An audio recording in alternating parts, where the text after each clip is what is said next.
Well, hey guys, welcome back to another episode of Automotive Insight. Today we have a 2011 Toyota Rav4. This one's got the 3.5 liter V6 in it. Customer would like to have these spark plugs replaced, so let's get to it. To get started, we'll go ahead and pull this engine cover off. It just pops straight up. Now, the good thing about these engines, well, at least this particular engine, is that you can actually leave the intake on it if you're kind of willing to go up and work around it. Some of the V6s and Toyotas, you can't do that, but this one is an exception to the rule. Really, the only thing you have to worry about is this bracket that is right there above the coil. That goes onto the intake manifold. You're going to have to take that off so that you can get that coil out. So I'm going to do what I can to try to position the camera so you can see this, but let's get to that. So that bracket is on with two 12s. The one is up in the top of the intake here.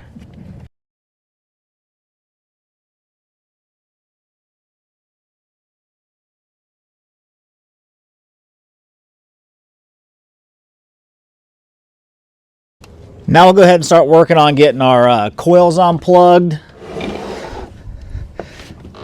I usually find it best to use a pick.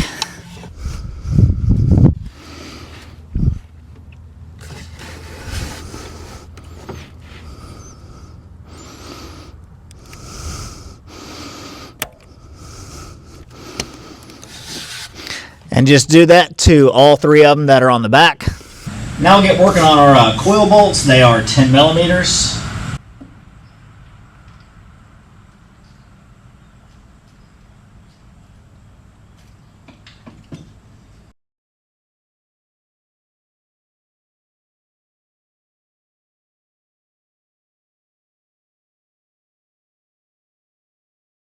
Now we'll go ahead and pull our coils out.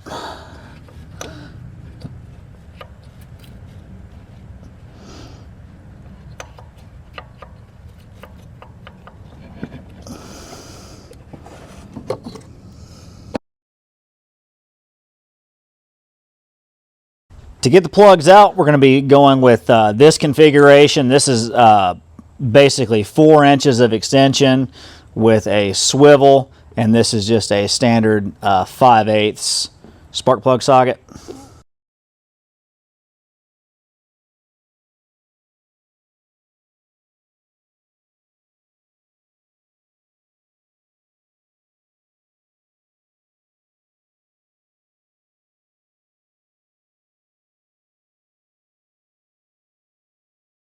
So we got our back 3 plugs out. It just so happens that the easiest way to get through to the first and the second one are through the hole that I was filming in, which is why I didn't really get any film of me taking it out.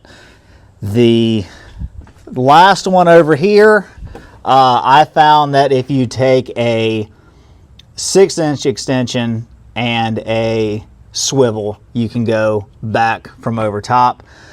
What I'll do going back in with it is I'll set the camera right around here, and hopefully you'll get an idea of sort of what it looks like going out with it. To go back in, I usually just start by just kind of feeding these down into the spark plug tubes by hand.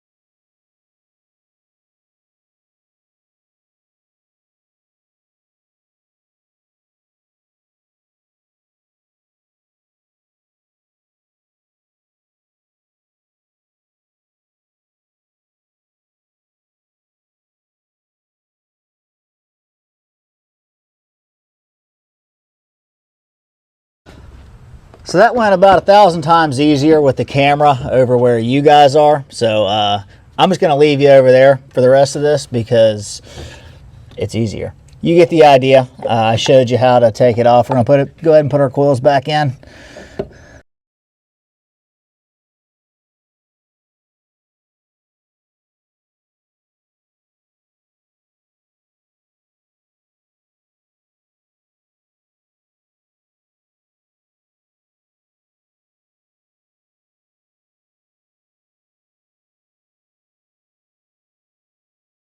All right, we'll go ahead and get working on this intake bracket. It goes in the car as such. This is a little easier said than done because there is a harness that runs like right here, but you can do it with a little bit of patience. Usually I find that if you kind of get this bolt down in the valve cover first, it gives you a little bit of, gets you a little bit closer to getting the bolt line back up in this hole.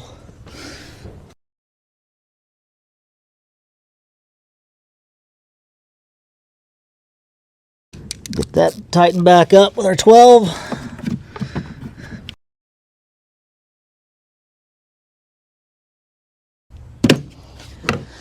And that's it for the back. So with the hard ones done, the back one's done already, we'll move on to the easy ones in the front. A couple notes here. You see how this coil and this coil are in the same orientation, and then this one is like this.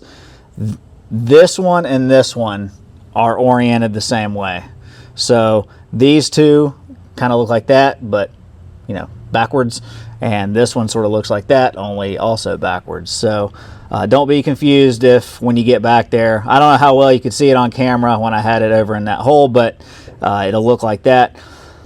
Generally speaking, the back ones don't break these clips right here, but as you can see, the fronts have, for whatever reason, they've been off already, and so they have some sealant, some RTV on the clips. Don't be surprised if these break, guys. It's very common. I think that that heat shield holds heat in here and just makes these things get brittle. There's basically 3 ways to remedy that. This is one, and this is the one that I use the most often. You can also do the zip tie trick, which sometimes works, and sometimes you just break the connector further, or you can replace the harness or the pigtail.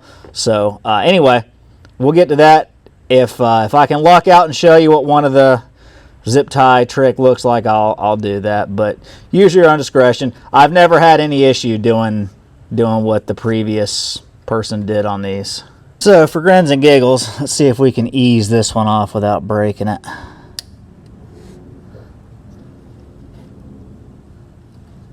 Nope. Dude, I almost had you. So very common. Don't worry about it. It's not a big deal. The other ones will just pull off normally. That's the good thing about using the silicone, is that you can still get them off if need be.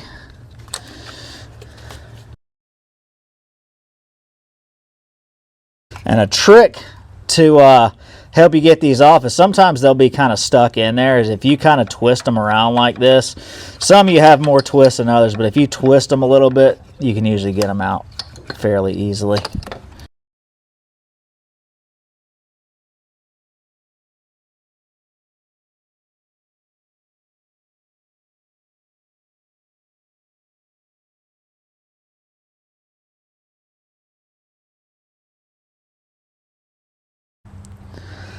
So I'll show you what the zip tie trick looks like.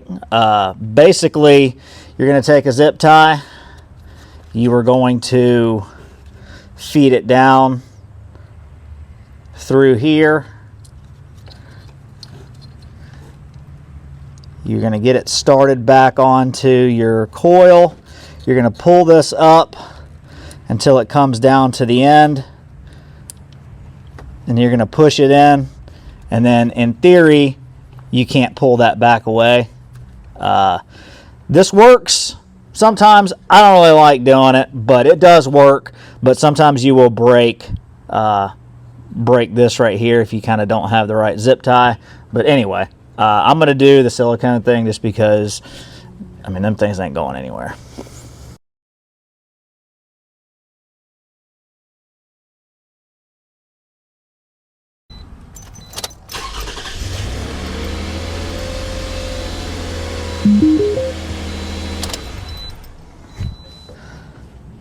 Go ahead and get our cover back on.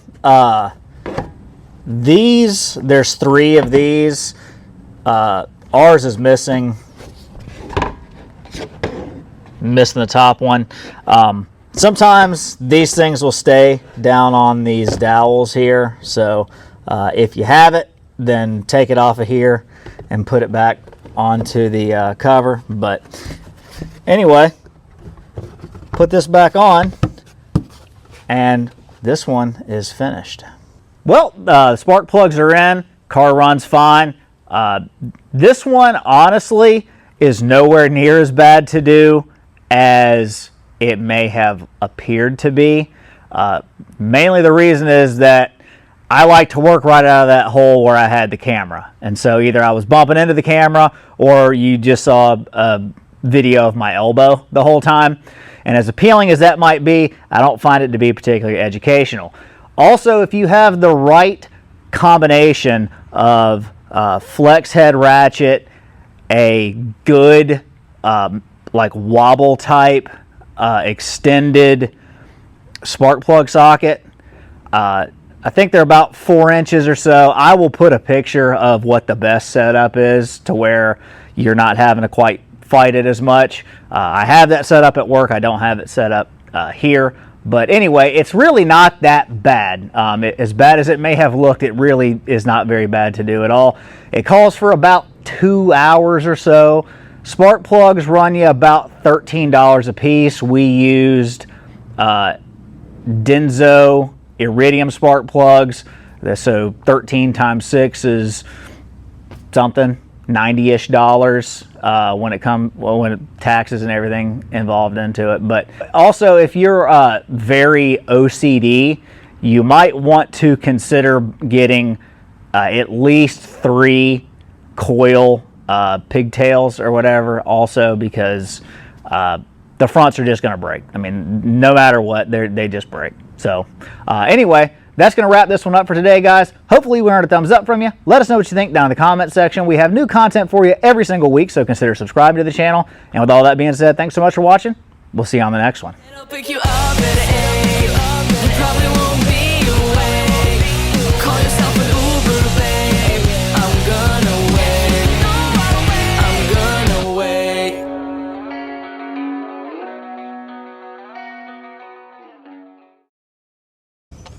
Man, if I had a nickel for every time one's gone that easy, I believe I'd have a dime.